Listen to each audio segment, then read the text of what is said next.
So welcome back, everybody, to the Cleveland Cavaliers MyLeague here, sitting in the month of January, just about a month before the trade deadline, and right now it is looking pretty good. 29-14, sitting number one in the East, and I think what we're going to do from here is go to probably the trade deadline. As you can see, first, the standings, 3.5 game lead over the Magic, Bulls and Pacers about 4.5 back.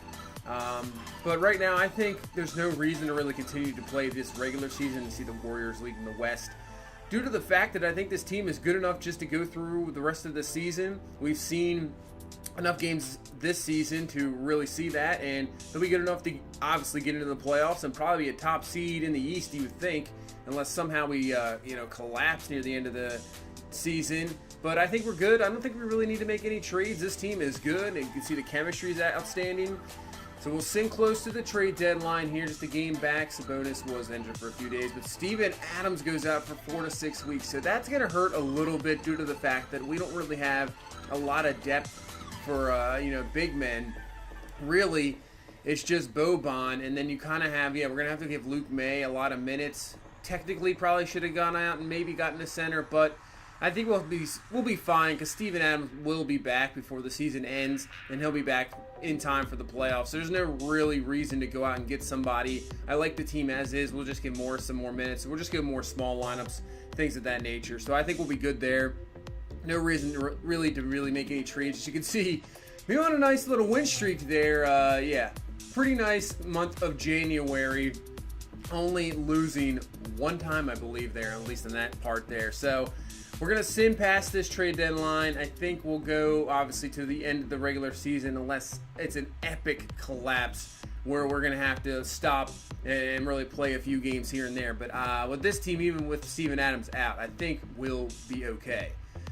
So we'll keep going here, simming, and then I totally forgot about the contract extensions here. So we're going to look at the contract extensions, see if anybody is eligible, and that's going to be Terry Rozier. See Sexton's ineligible. I think they have either player option. I think player or team options. I think a team option, obviously, for sure. So Rozier wants 3 years, $42 million 1 year. I think we're going to wait on that one. We'll wait on Terry Rozier at the end of the season. I don't think. I'm not sure what we're going to do with him right now. I'm not sure how much money I want to invest in him. Obviously, Zion's going to have to be signed in the next few years, so we'll wait on that. But as you can see, a lot of losses, though, near this end of the season. Not enough to really, kill us, but I was surprised how many. At one point we lost 5 in a row, but we still hung on there for the top seed in the East. So it still works out. We're going 52-29 this year. Looks like the Pacers have the 2 seed, Magic, Knicks, Raptors, Celtics, Nets, and then the Sixers with possibly the 8th seed. So that's who we probably face going into the first round. Hawks, who we faced in the Eastern Conference Finals last year, not even going to make the playoffs. And then in the West, Warriors, Grizzlies, Thunder, Rockets, Nuggets. The Suns, the defending champs, are the 6th seed. Lakers, and then in the 8th, the Timberwolves. So everybody is in the West with just a few games to go.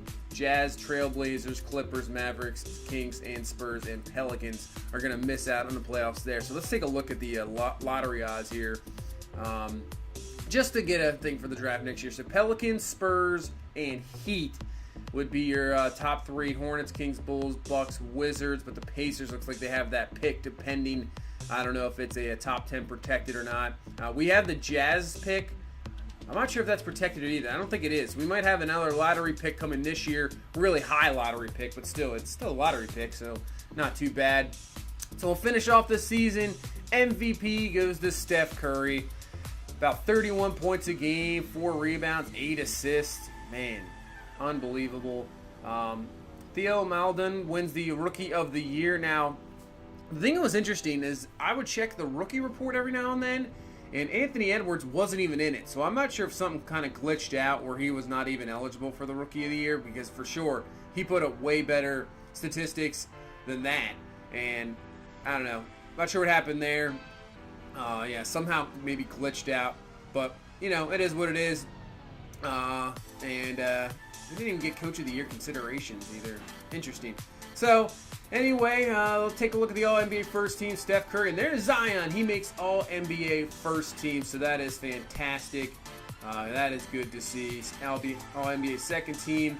You got Kyrie, Russell Westbrook, Durant, Kawhi Leonard, and Jokic is there. And third team, part of the downs, Evan Mobley is right there. Some interesting names here for the All-NBA third team. So that's nice. Some young players getting up there. All defensive team.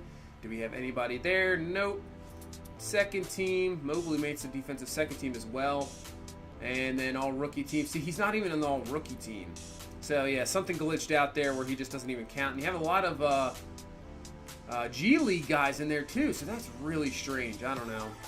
Interesting. So we take a look at the bracket here for the playoffs coming up. We take on the Philadelphia 76ers. Man, that's a tough matchup. This is still a good team. I'm pretty sure they still have, their core.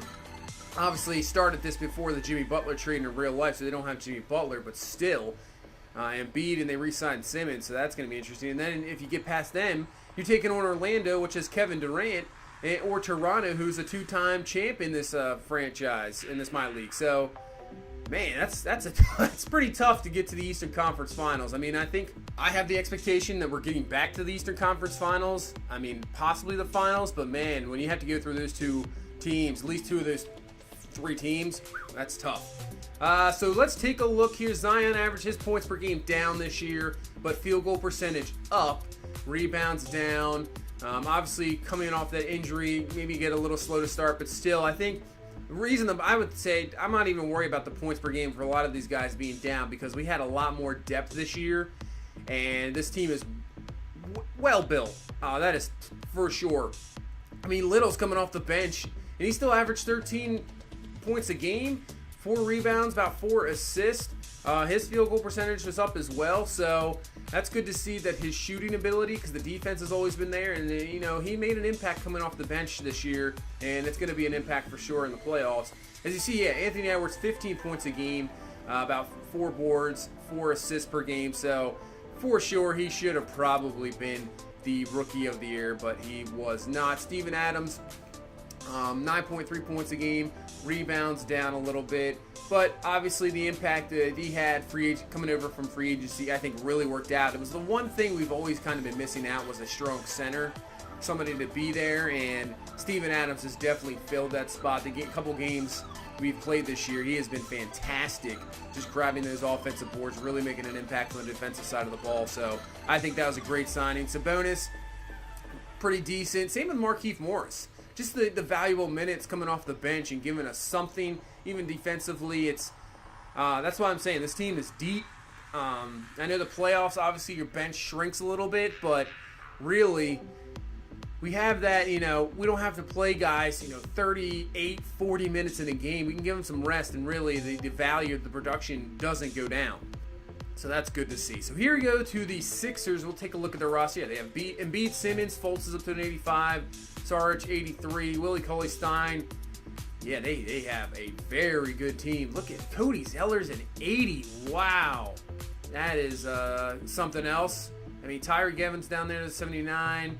This is a very deep Sixers team. I'm not sure how they're the 8 seed, but this is going to be an interesting matchup here. Obviously, if you remember, I switched it over to 5-game series, so this makes these first round, every game makes it so important, because you lose one, and just like that, you don't have to rely on a 7-game series. This is a 5-game series. It's gonna be, you hope you could have cruised through the first round, but this is a good team in Philadelphia. So I'm not gonna take anything for granted here. We'll have to take it one game at a time, and hopefully we can just get past this first round, and then we can worry about either Orlando or Toronto, because I don't want a disappointment. I want to get back to the NBA Finals. I want a better performance. I want Zion to actually be healthy and give us a full shot at winning the championship this year. So that's going to do it for this one. Obviously, in the next one, we'll have maybe 1 to 2 playoff games, and then, hopefully everything works out. So that's going to do it for this one. Thank you so much for all the support. If you please leave a like, comment, subscribe. I will see you in the next one. You guys have a good one. Bye-bye.